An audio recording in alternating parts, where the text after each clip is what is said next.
The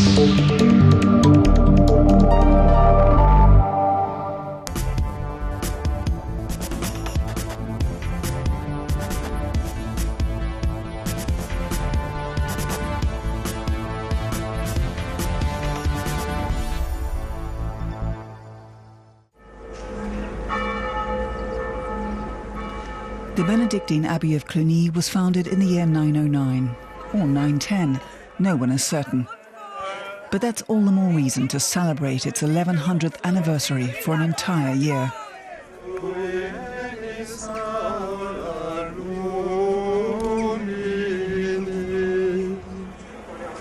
The spirit of Cluny still shines forth to this day.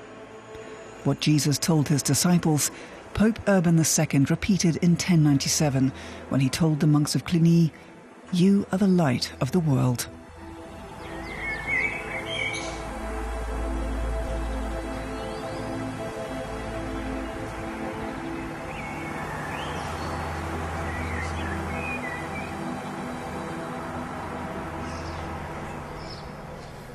Only a few fragments remain of the Abbey Church of Cluny, the third to have been built on the site.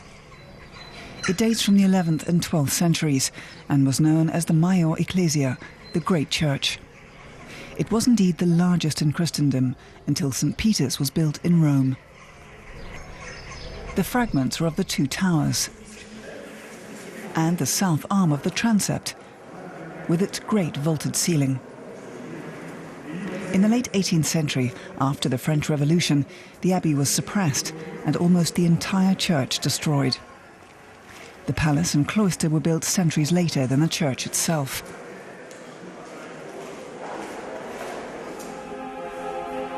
Few carved stones from the church have survived. Some impressive examples can be seen at the Museum of Art and Archaeology. The rich decoration of the Romanesque capitals and sculptures pose an interesting contrast to the simplicity of monastic life. The monks of Cluny observed the rule of St. Benedict. They lived a life of poverty, piety and chastity. They cared for the poor and the sick and extended hospitality to pilgrims.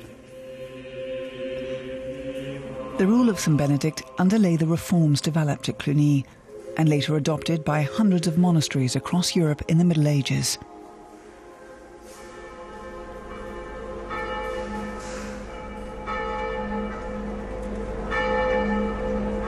The 13th of June 2010 was an historic day. For the first time since the abbey was suppressed, Benedictine monks returned to Cluny, 50 in all, including 14 abbots.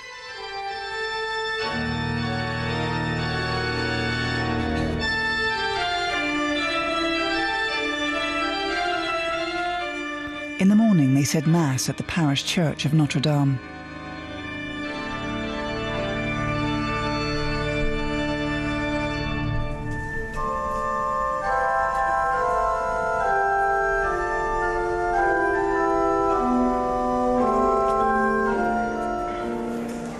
In the late afternoon, they led a procession to the Abbey, the site of their spiritual roots.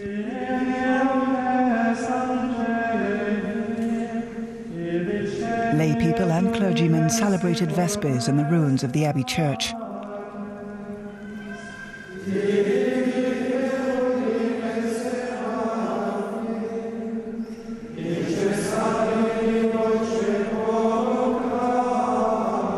The service was led by Notker Wolf, the abbot primate of the Benedictine Confederation of the Order of St. Benedict. To him, Cluny is above all a symbol of piety. Here, the Benedictine way of life flourished in the Middle Ages, though it was not really about the Benedictine way of life as such. It was about praising God, and here they sang praises to God in 3 shifts around the clock. That was their ideal. We don't have to do so with such intensity, but I do think it's something very special to place God in the very center of one's life.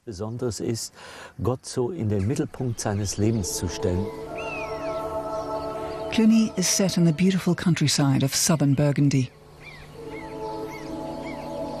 Countless pilgrims came here during the Middle Ages, either on their way to Santiago de Compostela in Spain or to see the relics of St. Peter and St. Paul in Cluny itself.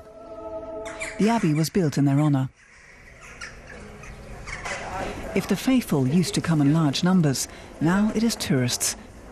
Cluny still draws a crowd. More than 100,000 visitors a year come to see the abbey. But in medieval times, it was a place of pilgrimage. So even back then, the abbey received lots of tourists. Of course, we don't know how many. Most were just stopping off on their way to Santiago de Compostela.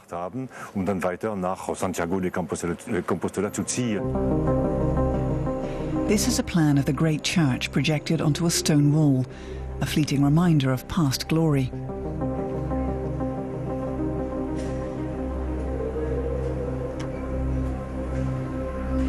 The same spot by day, ruins and an empty space, the sad legacy of the French Revolution.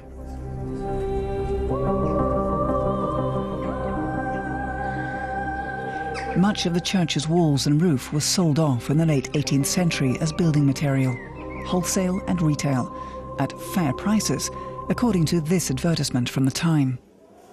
I think that in their anti-clericalism, rationalism and belief that faith is superfluous, people went a little crazy. They forgot what religion contributed to culture. That's not only true for our part of the world. Just think of the Cultural Revolution in China. It destroyed Chinese culture in its entirety. Not just what derived from Christianity, but also Taoist, Confucian, and Buddhist temples. Afterwards, they had to go to great lengths to rebuild and restore them. Old wooden carvings were recreated in clay. It was a disaster, and all in the name of reason.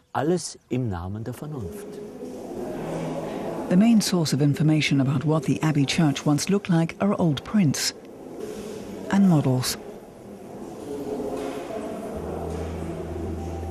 Then, about 20 years ago, Christian Père had the idea to recreate the church in virtual space and show it to visitors in a 3D film.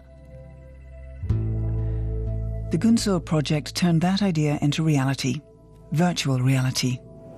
It's named after the medieval monk of the same name, who had a dream of his own. According to the legend, he received a visit from Saint Peter and Saint Paul, who told him, "Wake up. Go and convince your abbot that a new church must be built that is worthy of the greatness of the Benedictine order." We have picked up on this legend and named our scientific project, our virtual recreation of the Major Ecclesia, after Gunzo. Christian Père heads the project. He shows us on screen the difference between the present-day ruins and the church as it was in the 12th century. Much of what is known today about Cluny derives from the work of Kenneth John Conant, an American archaeologist who led a number of excavations at Cluny between 1928 and 1950, at a time when there was little interest in the site.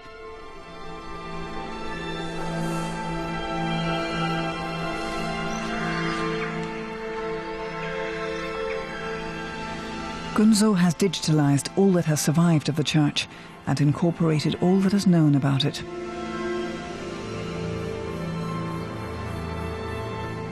A production company named On Situ has used the data to make a video. We had to reconstruct the church stone by stone and give each block, each decorative element, the frescoes, the mosaic floors, a color.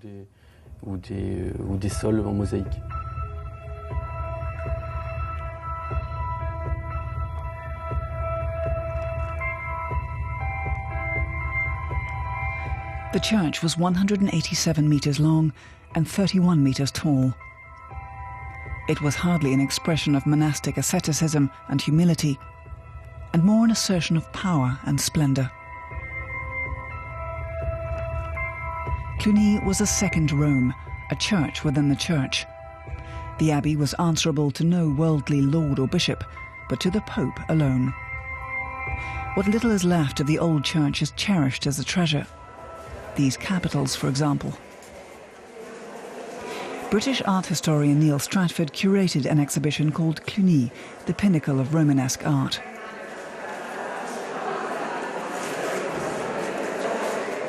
The thing which was extraordinary about Cluny was the decoration, which was quite original and new at the time. The sculpture of the building, which I've been studying with a group of collaborators, and we found that it is wonderful, wonderful, wonderful. When it was all there up as part of the building, it must have been fantastic. These 11th and 12th century manuscripts came from the Abbey's library or scriptorium. About 50 volumes have survived.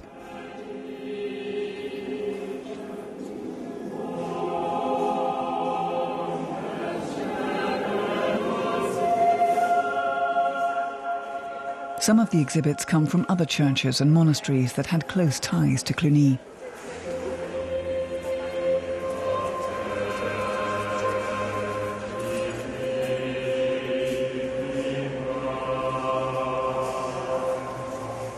For centuries, such art was considered vulgar and primitive. It wasn't until the early 20th century that its aesthetic value was reappraised. Everything at Cluny was colossal, but in the apse, at the east end of the church, dominating the whole length of the interior of the church, was a vast wall painting with Christ in majesty between the four evangelist symbols. Presumably the style was very similar to that of Berzé-la-Ville. And Berzé-la-Ville was, of course, a close dependency of Cluny. A few miles from here, in the vineyards, we know from fragments dug up at Cluny that Berzé-la-Ville was technically done in the same rather complex way. So we can assume that the paintings of Berzé reflect the lost paintings of the great Abbey church.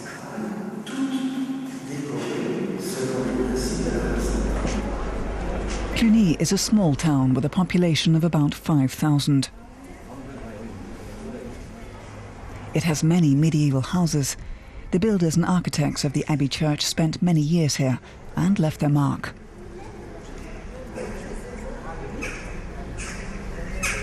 The Abbey was a perpetual building site. There was always work to do, whether on the church or elsewhere. The craftsmen, sculptors, and artists brought in by the monks also worked in town. They were commissioned by townspeople to create ornaments for their homes and even to build entire houses.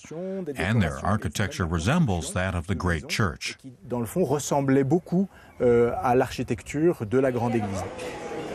Another exhibition during the summer, entitled Of Stones and Men, documented the town's Romanesque and Gothic architecture. One of its curators was Jean-Denis Salvec, an expert on the art and history of Cluny. Il s'agit surtout de la sculpture romane civile. The main focus here is on secular Romanesque sculpture. Cluny has a fabulous collection, both in terms of quality and size. There are countless excellent decorated Romanesque facades in the town. There is nothing else like it in Europe, except for the sculptures in Venice.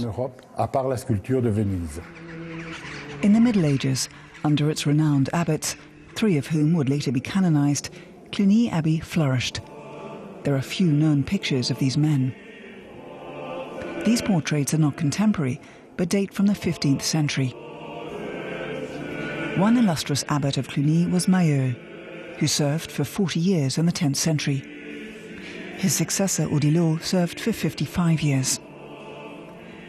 They both died while visiting the Benedictine priory at Souvigny, 130 kilometers to the west, and were buried there.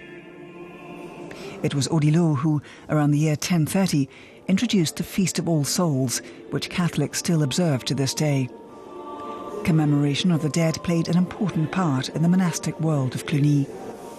Its founder, William the Pious, Duke of Aquitaine, required the monks to pray for the salvation of his own and his family's souls, and for those of all Christians, alive or dead. Préparer son au-delà était fondamental au Moyen Âge. In the Middle Ages, preparing for the world to come was fundamental. Était une étape. People believed life on Earth was just one phase and not all there is. That is why Cluny established a day of remembrance. It was to focus on this important phase of life.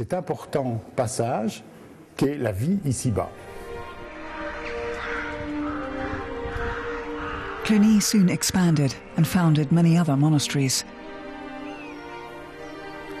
Starting in the 10th century, Cluny amassed a huge wealth of properties bequeathed by various feudal lords and rulers, first in France, then elsewhere in Western Europe.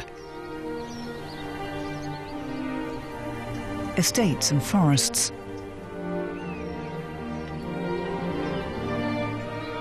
rivers, lakes and mills, chapels, churches and monasteries.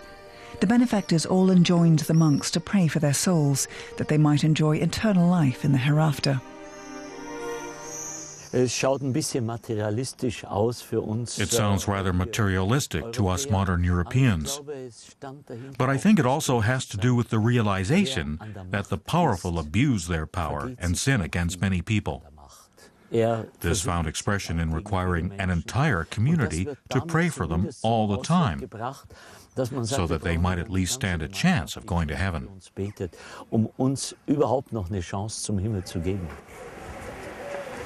About 6 years ago, the Federation of Cluniac Sites was established to revive links between various places that were once part of the Cluniac monastic network.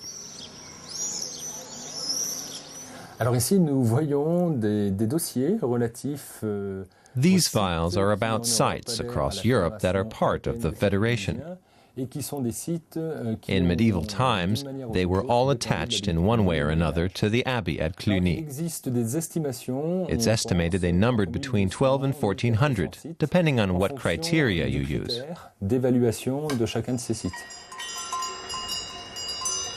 One of these sites is the Abbey of Romain-Mortier in Switzerland. A sister of the King of Burgundy donated it to Cluny in the mid-10th century. It was the first gift of its kind. There were 3 churches in Romain-Mortier, one after the other. The third one is still standing, though it was remodeled many times after it burned twice in the 13th century. That's how it became a medieval church, with a mix of Romanesque and Gothic styles. Romain-Mortier was a Cluniac abbey that observed the rule of Saint Benedict.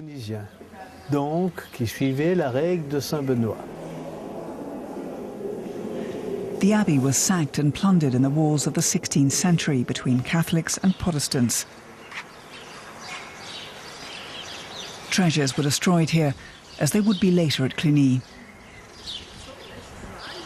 Only a few sculptures survived.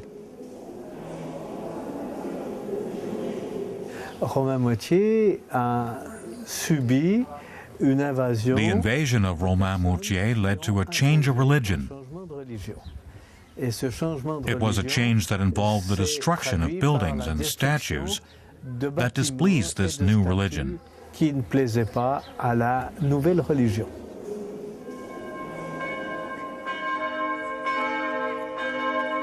At the edge of the Black Forest in southwest Germany stand the ruins of the Herzau Abbey, dedicated to St. Peter and St. Paul. It was founded in the 11th century and became one of the largest in Europe. Most of the Abbey church burnt down. This tower survived. Scholars still puzzle over the meaning of its Romanesque frieze.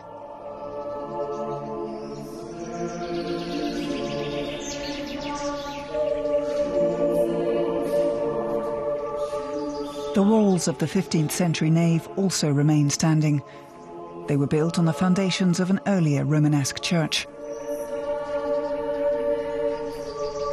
Herzau never belonged to Cluny, but in the 11th century its abbot, William of Herzau, adopted the customs and rule of Cluny and then introduced further reforms.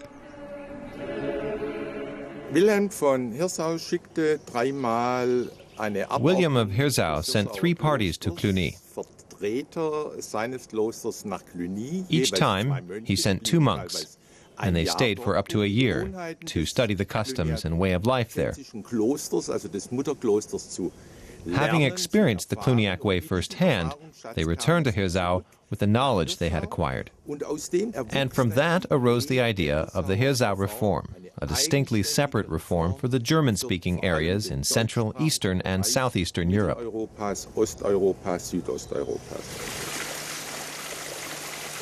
Further reforms were made at Hirsau in the spirit of Cluny, and they in turn were adopted by 180 other monasteries. One of them was Alpersbach Abbey in the Black Forest. Here too, the Benedictine monks lived according to the precepts developed by William of Hirsau. The Abbey Church of Alpersbach is one of the greatest examples of Romanesque architecture in southern Germany.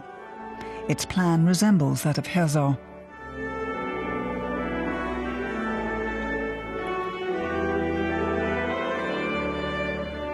Though the church has been Protestant since the Reformation, much has survived from earlier periods.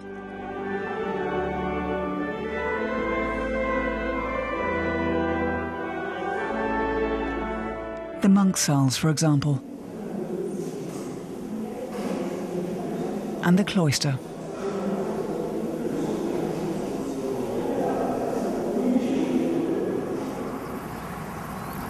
In medieval times, the pilgrimage route to Santiago de Compostela in northwestern Spain was long associated with Cluny. One stopping place along the way is Fromista in Spain. The 11th century Romanesque church of San Martin used to be part of a Benedictine monastery where pilgrims could rest.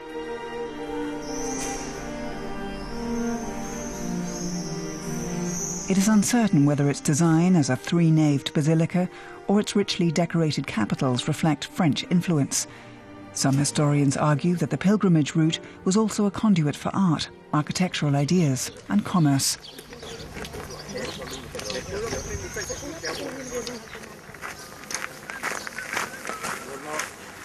"70 kilometers farther west, and about halfway between the French border and Santiago, is the town of Sahagún.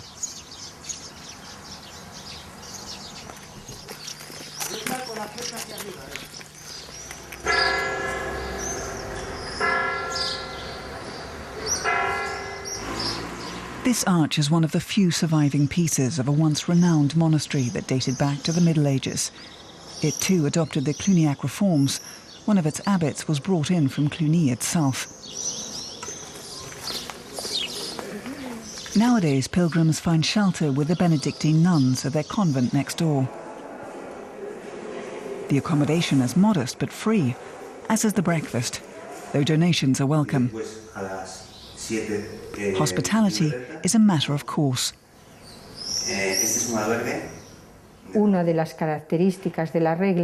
Our father, Saint Benedict, said, "You should welcome pilgrims as if they were Christ himself." So in Spain, the Cluniac reform always had to do with the pilgrim route. Alfonso VI, the 11th century king of Leon and later of Castile, spent much time in Sahagún. He ordered 50 monasteries to adopt statutes based on the Cluniac reforms. Sahagún has been called the Spanish Cluny. Alfonso was buried in the church of the Benedictine nuns' convent. He had sent lots of money and gold to Cluny, so its monks prayed for him and prayed for the expulsion of the Moorish rulers from Spain.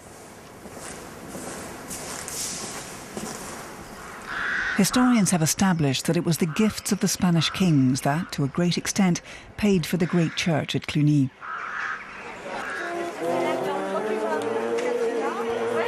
A 4-day festival in September was called All of Europe to Cluny. And visitors did indeed come from across the continent to celebrate with the townspeople.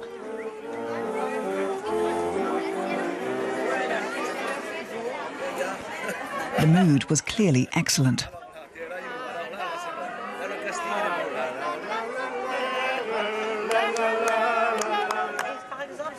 The medieval monks of Cluny probably did not feast as opulently as these modern visitors. The monastic tradition of hospitality lives on.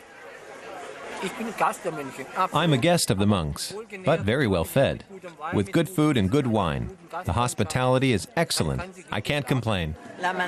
Sadly, the monks are no longer here, so we have to make do without them.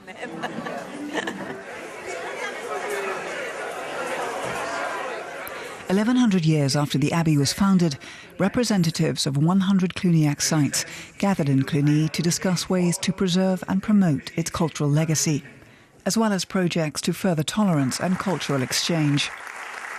The meeting ended with the signing of a charter for the Federation of Cluniac Sites.